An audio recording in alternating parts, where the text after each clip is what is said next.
자, 그런데 앞서 잠시 말씀드린 것처럼 손혜원 민주당 의원이 신재민 전 사무관을 공격한 것이 거센 역풍을 맞고 있습니다. 그 내용도 내용입니다만 손 의원의 과거 부적절한 언행 그리고 내부 고발자에 대해서 180도 달라진 태도 등이 한꺼번에 도마 위에 올라서 여론의 문매를 맞고 있는데 오늘의 포커스는 여기에 맞춰보겠습니다. 손혜원 의원이 신재민 전 사무관을 분석한 페북글입니다. 나쁜 머리, 사기꾼, 가증스럽기 짝이 없다.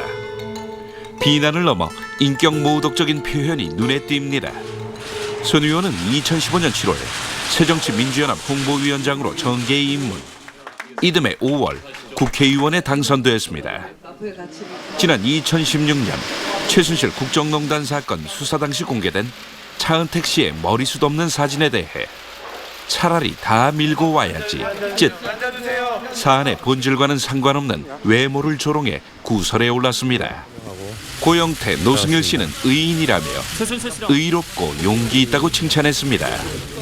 또 고영태 씨 폭로에 대해서는 어떤 이유에서였든이란 단서를 달아 신변 안전까지 걱정해줬죠. 고발 동기는 전혀 따지지 않았습니다. 고영태 증인이 어떤 이유에서였던 본인이 억울했던 그 이야기들을 언론에 제보를 했죠. 반면 신재민 전 사무관 폭로에 대해서는 그 동기를 매우 중요시합니다. 신 전 사무관을 돈을 벌러 나온 것이라고 단정합니다. 계속 눈을 아래로 내리는 것을 보면 지은 죄가 만만치 않은 것 같기도 하다고까지 했습니다. 일부 시민들은 후원금 18원을 손 의원에게 보내며 의원직 사퇴를 요구하고 청와대 국민청원 게시판에는 손 의원 비난글이 쏟아집니다.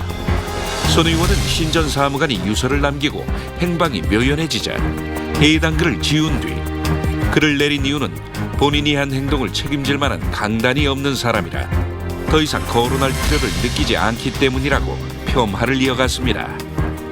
이전에도 손 의원은 거친 말로 자주 구설에 올랐습니다. 2017년 3월에는 노무현 전 대통령의 서거를 계산한 거라고 말해 여론의 문매를 맞았고 문재인 대통령의 선거 캠프에 있을 때는 북한이 만든 동물 싸움 영상을 올려 동물 학대 의혹으로 논란이 일기도 했습니다.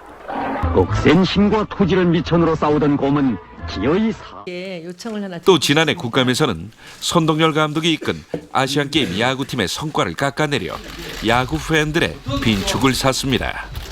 그 우승이 뭐 그렇게 어려운 거라고 다들 생각하지 않습니다. 그렇죠? 홍보 전문가로 명성을 떨쳤던 손혜원 의원. 지금보다는 좀 새로 만든 당명은 더불어민주당입니다. 쉽게 기억할 수 있고 그리고 쉽게 입에 올릴 수 있습니다. 그런데 손 의원이 과연 더불어라는 당명에 걸맞는 행동들을 하고 있는 걸까요? 뉴스라인 포커스였습니다.